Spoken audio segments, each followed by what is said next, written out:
कर्जमाफीच्या संदर्भात देखील याच्यामध्ये सूतोवाच केलेला आहे। पहिल्यांदा तर मी स्पष्ट करू इच्छितो, समोर कुठल्याही निवडणुका नसताना आम्ही कर्जमाफी केली आहे।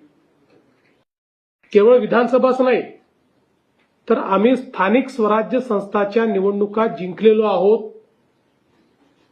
तरी देखील आम्ही हा विचार केला नाही की आता काय करायचं, आता 2029 ची निवडणूक आहे, त्यामुळे 28 किंवा 29 मध्ये कर्जमाफी करू असा विचार आम्ही केला नाही। कारण आमच्याकरता कर्जमाफी हा राजकीय विषय नाही।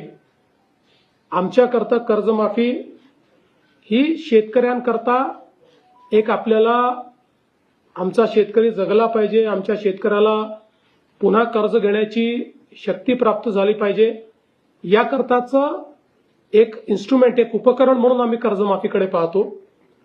यापूर्वीही जेव्हा आम्ही कर्जमाफी केली होती तेव्हाही मी सांगितलं होतं की कुठल्याच कर्जमाफीने शेतकरी कधी श्रीमंत झाला नाही। कर्जमाफी हा काही परमनंट उपाय पण नाही, पण परिस्थिती अनुरूप आपल्याला कर्जमाफी करावी लागते, कारण त्याशिवाय त्या कर्जाच्या नेटमध्ये पुन्हा आपल्याला शेतकऱ्यांना आणता येत नाही।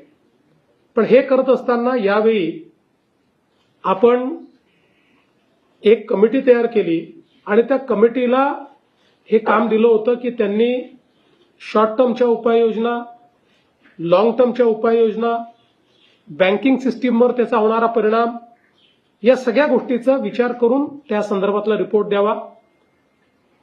समितीच्या रिपोर्टच्या आधारावर काही निकष आपण यामध्ये टाकलेले आहेत।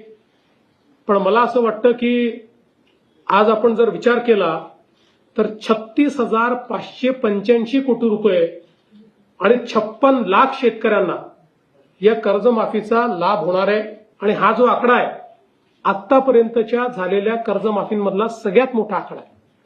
सर्वात जास्त बेनिफिशियरीज आतापर्यंतच्या कर्जमाफीमधले या कर्जमाफीत असणार आहेत।